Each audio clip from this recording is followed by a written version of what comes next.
Hello friends, welcome to suggestive education. Suggestive এডুকেশনে সকলকে স্বাগত জানাই। এসএসসি জিডি 2026-এর জন্য যে আমরা ম্যাথ প্র্যাকটিস করছিলাম, তো আমরা টাইম অ্যান্ড ওয়ার্কটা কমপ্লিট করেছি চ্যাপ্টার 11, এবং আজকে করব চ্যাপ্টার 12। চ্যাপ্টার 12-এর কোনো টাইপ করিনি, কারণ এই চ্যাপ্টার থেকে জিডিতে কিন্তু কিছু কোশ্চিন আসেনি বেশি।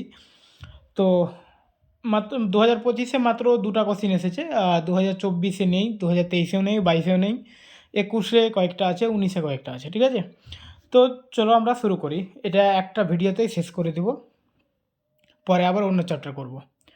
তো আজকের প্রথম কোশ্চেন হচ্ছে, একটি ট্যাঙ্ক 6টি পাইপে 1 ঘন্টা 45 মিনিটে পূর্ণ হয়।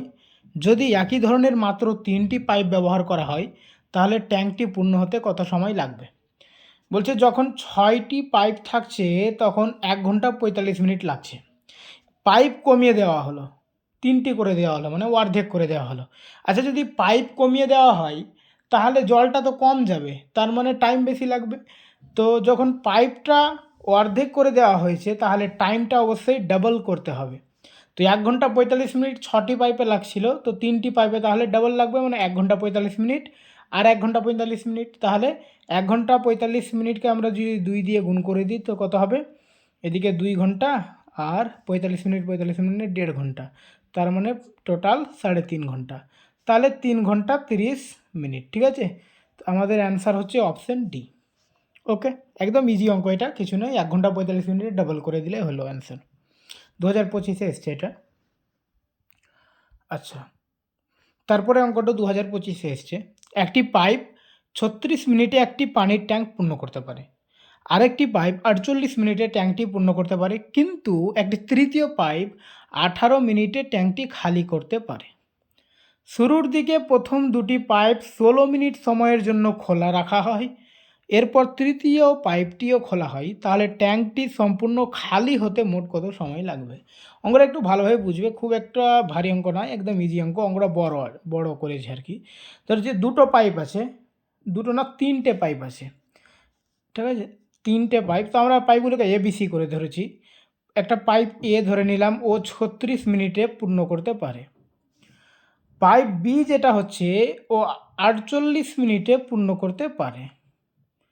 আর পাইপ সি, ও কিন্তু 18 মিনিটে খালি করতে পারে ট্যাঙ্কটাকে। ঠিক আছে, তার মানে এর পাওয়ার বেশি, সি এর পাওয়ারটা বেশি, 18 মিনিটে খালি করে দেবে। এরা পূর্ণ করতে 36 মিনিট লাগায়, আর ও খালি করতে 18 মিনিট লাগায়। তো এই তিনটের লসাগু বের করো, তিনটের লসাগু হবে 144। তো মানে 144 লিটার জল ধরবে ওই ট্যাঙ্কটিতে। লসাগু মানে আমরা যেমন টাইম অ্যান্ড ওয়ার্কে করছিলাম যে মোট কাজ, তো এখানে মোট জল। ঠিক আছে, ওই ট্যাঙ্কটাতে 144 লিটার জল ধরবে। এবারে পাইপগুলোর ক্ষমতা দেখো, 144কে আমি যদি 36 দিয়ে ভাগ করি তাহলে হবে কত? 144কে 36 দিয়ে ভাগ করলে হবে 4। এর ক্ষমতা হচ্ছে 4। 144কে 48 দিয়ে ভাগ করি তো হবে 3, আর 144কে 18 দিয়ে ভাগ করলে হবে কত? 8। ঠিক আছে, তার মানে এ আর বি ভরে আর সি কিন্তু খালি করে, এটা আমরা দেখলাম। ঠিক আছে, এবারে 1 মিনিটে এ ভরে 4 লিটার, 1 মিনিটে বি ভরে 3 লিটার, আর 1 মিনিটে সি 8 লিটার খালি করতে পারে। এবারে কি বলছে যে প্রথম দুটি পাইপ 16 মিনিট খোলা রাখা হয়। প্রথম দুটি মানে এই দুটা, এরা তো ভরে, তো 4 আর 3 মানে 7, মানে 1 মিনিটে এরা 7 লিটার পানি ভরবে। কিন্তু ওদের 16 মিনিট খোলা হয়েছে, তো 16 মিনিটে ওরা কত লিটার পানি ভরবে তাহলে? 16 মিনিটে ওরা 7 16 কত? 5 16 80, 6 16 96, 7 16 112, 112 লিটার জল ভরেছে এরা। ঠিক আছে, ভরে দিল, ঠিক আছে। এবারে তারপরে কি বলছে যে 16 মিনিট পর তৃতীয় পাইপটি খুলে দিল। ঠিক আছে, 112 লিটার জল স্টক হলো 16 মিনিটে, আর তৃতীয় পাইপটিও খুলে দিল। এবার তৃতীয় পাইপটিও খুলে দিল, মানে 3টে পাইপ এবার একসঙ্গে চলছে। এবার 3টে পাইপ যখন একসঙ্গে চলছে, তো এরা দুজন মিলে 7 লিটার ভরছে, আর এই একা 8 লিটার বের করে দিচ্ছে। ঠিক আছে, তার মানে কি 7 লিটার ঢুকছে আর 8 লিটার বেরোচ্ছে, মানে 1 লিটার করে প্রত্যেক মিনিটে কিন্তু কমে যাচ্ছে। ভালোভাবে বুঝো, এরা দুইজন 1 মিনিটে 7 লিটার ভরছে, আর এ একা 8 মিনিট, 1 মিনিটে 8 লিটার খালি করে দিচ্ছে। 1 মিনিটে 7 লিটার ঢুকছে আর 1 মিনিটে 8 লিটার বেরিয়ে যাচ্ছে, তার মানে 1 মিনিটে মাত্র 1 লিটার জল কি হচ্ছে, খালি হয়ে যাচ্ছে, ঠিক আছে, আর ভরছে না ওখানে, কিন্তু খালি হচ্ছে। আচ্ছা, স্টক কত ছিল, 112 লিটার 16 মিনিটে ভরা হয়েছে। এবার প্রত্যেক মিনিটে যদি 1 লিটার করে জল খালি হয়ে যায়, এ তো বেশি হয়ে যাচ্ছে, বেশি যাচ্ছে যেহেতু খালি হচ্ছে, তো এই 112 লিটার জল বের করতে কত মিনিট লাগবে? তো 1 মিনিটে 1 লিটার, তো 112 লিটার জল বের করতে বা খালি করতে 112 মিনিট লাগবে। ঠিক আছে, আশা করি বুঝতে পেরেছ। প্রথমে 16 মিনিট চালানো হলো দুটো নলকে, এ আর বিকে, দুজন মিলে 7 লিটার 1 মিনিটে ভরতে পারে, 16 মিনিট 112 লিটার ভরে দিল। ভরার পরে এবার সি নলটাকেও চালু করা হলো। এবার সি নলটা চালু করার পর দেখা যাচ্ছে যে এ আর বি তো 7 লিটার ভরছে, কিন্তু সি নল 8 লিটার বের করে দিচ্ছে ওই একই মিনিটে। তার মানে 1 মিনিটে উল্টো কী হচ্ছে, যে জলটা স্টক ছিল ওখান থেকে প্রত্যেক মিনিটে 1 লিটার করে কমে যাচ্ছে। ঠিক আছে, তাহলে 112 লিটার জল 112 মিনিটে খালি হয়ে যাবে। ওকে, চলো 3 নম্বর অঙ্ক। একটি পাইপ একটি ট্যাঙ্ক 20 মিনিটে পূর্ণ করতে পারে। যখন ট্যাঙ্ক পূর্ণ থাকে তখন একটি লিকের কারণে এটি 28 মিনিটে সম্পূর্ণ খালি হয়ে যায়। তাহলে যদি পাইপ ও লিক একসাথে খোলা থাকে, ট্যাঙ্ক পূর্ণ হতে কত সময় লাগবে? আচ্ছা দেখো, দুটো নল আছে, একটা এ নল ধরে নিলাম, এ 20 মিনিটে পূর্ণ করে, আর একটা লিক আছে, তো ওটাকে বি ধরে নিলাম, ও 28 মিনিটে লিক দিয়ে জল বেরিয়ে যায়, সম্পূর্ণ জল বেরিয়ে যায়। ঠিক আছে, 28 মিনিটে। তো এদের লসাগু বের করলে মোট জল হয়ে যাবে। তো 28 আর 20 আমরা যদি লসাগু বের করি, হবে এটা 140। 140কে যদি 20 দিয়ে ভাগ করতে হবে 7, 140কে 28 দিয়ে ভাগ করলে 5। তার মানে এ নলের ক্ষমতা 7 আর বি নলের ক্ষমতা 5। ঠিক আছে, বি তো নল নয়, ও লিক। তার মানে এ নল দিয়ে 1 মিনিটে 7 লিটার জল ঢুকাবে, আর বি কী করছে, 1 মিনিটে 5 লিটার জল বের করে দিবে।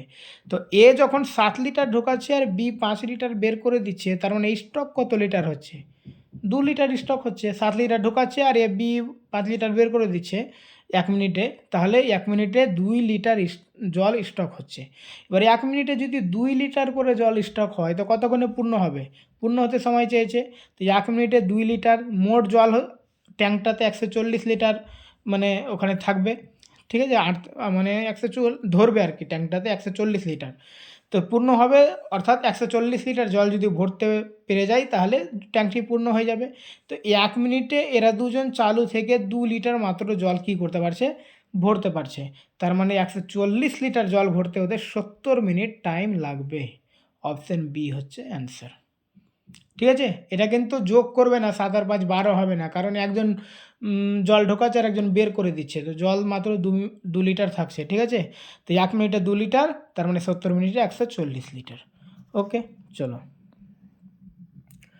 পাইপ এ একটি ট্যাঙ্ক 5 ঘন্টায় পূর্ণ করতে পারে, 5 ঘন্টায়। তবে ট্যাঙ্ক একটি ছিদ্র থাকার কারণে এটি পূর্ণ হতে আরও 3 ঘন্টা সময় লাগে। যদি পাইপ এ বন্ধ করা হয়, তাহলে ছিদ্রের মাধ্যমে পুরো ট্যাঙ্ক খালি হতে কত সময় লাগবে? আচ্ছা দেখো, কি বলছে, যে এ 5 ঘন্টায় পূর্ণ করে, আর যেহেতু ট্যাঙ্কটা ছিদ্র আছে, তো 3 ঘন্টা আরও সময় লাগছে। যখন ছিদ্রটাও যদি চালু থাকে, যে বন্ধ না করি, তো এ ভরবে আর ছিদ্র আবার বের করে দেবে। বের করলে টোটাল 8 ঘন্টা সময় লাগছে। 3 ঘন্টা বেশি লাগছে মানে কি, 5 ঘন্টা তো ভরতে লাগবে এর। এবার ছিদ্র যদি থাকে, তাহলে এ ভরবে আর বি বের করবে, মানে ছিদ্রটা বের করবে, তাহলে টোটাল টাইম বেশি লেগে যাচ্ছে, 8 ঘন্টা লেগে যাচ্ছে। এ দুটো লসাগু বের করো, 40। ঠিক আছে, তো এর ক্ষমতা হচ্ছে 8 আর এদের ক্ষমতা হচ্ছে 5। দেখো, এর ক্ষমতা 8 আমরা পেয়েছি, এখানে যদি 8 বসিয়ে দিই, তো বিয়ে কত পাবো, যে দুজন মিলিয়ে 5 হবে। এই যে এখানে দুজন মিলিয়ে আমরা যেহেতু 5 পেয়েছি, এদের ক্ষমতা, দুজনের ক্ষমতা, দুজন মিলিয়ে, তো এর ক্ষমতা 8, তার মানে বি এর ক্ষমতা অবশ্যই -3, মানে -3 কি 3 ধরো আর কি, মানে এ 8 লিটার ভরতে পারবে আর বি 3 লিটার বের করে দিবে, তাহলে 5 লিটার ওখানে থাকবে। এরকম একটা সিস্টেম তো, তাই তো? তার মানে বি এর ক্ষমতা আমরা 3 পেলাম। এবার বলছে ছিদ্রের ক্ষমতা আমরা 3 পেলাম, ছিদ্রের মাধ্যমে পুরো ট্যাঙ্ক খালি হতে কত সময় লাগবে? মোট জল তো 40, তো 40কে আমরা 3 দিয়ে ভাগ করে দিব, বাস। 3 13 39, কত থাকছে? 1 বা 3, 13 পূর্ণ 1-এর 3, কিন্তু এখানে তো এইভাবে অপশান নেই। আচ্ছা, যখন এ ভগ্নাংশ আছে, যেহেতু এটাগুলো টাইম করছি আমরা, তো এটা 13 ঘন্টা, আমরা 13 ঘন্টা এমনিতে অ্যান্সার করতে পারবো। ঠিক আছে, হয়ে গেছে আমাদের অ্যান্সার। এবারে 1 এর 3টাকে আমরা মিনিটে কীভাবে নিয়ে আসবো দেখো, এটাকে যদি আমরা 20 দিয়ে ভাগ করি, এটাকে গুণ করি, ভাগ না গুণ, তাহলে এটা হয়ে যাবে 60 আর এটা হয়ে যাবে 20। তার মানে 13 ঘন্টা আর 20/60 মানে 1 ঘন্টার 20 মিনিট, ঠিক আছে? তাহলে 13 ঘন্টা 20 মিনিট। ওকে, আর বাকি এতটাই না করতে যাও তো 13 এমনি পেয়ে গেছি, আমাদের অ্যান্সার হয়ে গেছে। আচ্ছা, তারপরে দেখো, দুটি পাইপ একসাথে একটি ট্যাঙ্ক 12 ঘন্টা এবং 15 ঘন্টায় পূর্ণ করতে পারে। তৃতীয় পাইপ এটি 24 ঘন্টায় খালি করতে পারে। যদি 3টি পাইপ একসাথে একই সময়ে খোলা থাকে তাহলে ট্যাঙ্কটি পূর্ণ হতে কত সময় লাগবে? একদম ইজি অঙ্ক।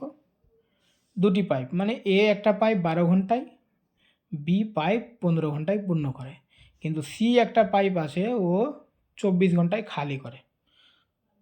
নিচেরটা সিটা খালি করতে পারে, ঠিক আছে? এদের লসাগু কত হবে তাহলে? 120, 120, 12 10 120, 8 15 120, 5 24 120। ক্ষমতা পেয়ে গেলাম। ক্ষমতা কি? এ এর ক্ষমতা 10 আর বি এর ক্ষমতা 8। তিনটে যদি চালু থাকে তো এরা দুজন ভরবে আর এ বের করবে। তাহলে 10 আর 8 18, দুজন মিলে 18 লিটার জল ভরবে আর সি 5 লিটার বের করে দেবে। তাহলে থাকবে কত লিটার জল 1 মিনিটে? 1 মিনিটে 18 লিটার জল এরা ভরলো, এই 1 মিনিটে 5 লিটার বের করে দিল। তাহলে ওই মানে 13 লিটার জল ওখানে স্টক হলো। বুঝতে পারছো তো এগুলো ব্যাপারগুলো? 3টা নল যদি এখানে ধরো ট্যাঙ্কে 2টো নল এদিক থেকে 10 লিটার জল ভরছে, এদিকে 10 লিটার জল ভরছে। এবার এখানেও এই নলটাও তো চালু আছে, এ 5 লিটার বের করে দিচ্ছে। তাহলে এখানে 18 লিটার জল ভরলো আর 5 লিটার বেরিয়ে গেল, তার মানে 13 লিটার জল ওখানে স্টক হলো। ঠিক আছে? এবার বলছে আমাদের তো 120 লিটার জল স্টক করতে হবে পূর্ণ করতে হলে। তাহলে 1 মিনিটে 13 লিটার জল পূর্ণ হচ্ছে, তো 120 লিটার জল কত মিনিটে পূর্ণ হবে? তো 120কে 13 দিয়ে ভাগ করো, 9 13 117। আচ্ছা, 9 সবটাতে আছে 3, এখানে 3/13, তাই তো? আচ্ছা, এখানে টাইমটা যদি আমরা করার জন্য মানে প্রায় একটা নিতে পারি। দেখো, এটা 13কে না যদি আমি ভেবে, এটা কিন্তু কারেক্ট না, ঠিক আছে? কারেক্ট বলতে আমি অ্যাপ্রক্সিমেট নিচ্ছি। এটা পরীক্ষায় বলে দেবে যে তোমরা দশমিকে বা অ্যাপ্রক্সিমেট বা প্রায় একটা অ্যান্সার নিতে পারো, ঠিক আছে? তো এখানে দেখো, যেহেতু এটা এরকমই আছে, 9 তো সবটাতেই আছে, নাহলে বসিয়ে দিতাম। এই 13টাকে আমি 12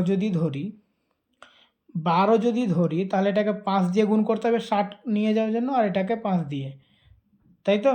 তার মানে 3 5 15, 5 12 60।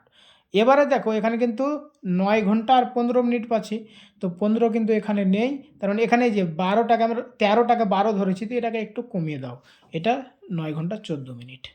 ওকে, তো আজকে এই পর্যন্ত। ওকে, থ্যাংক ইউ।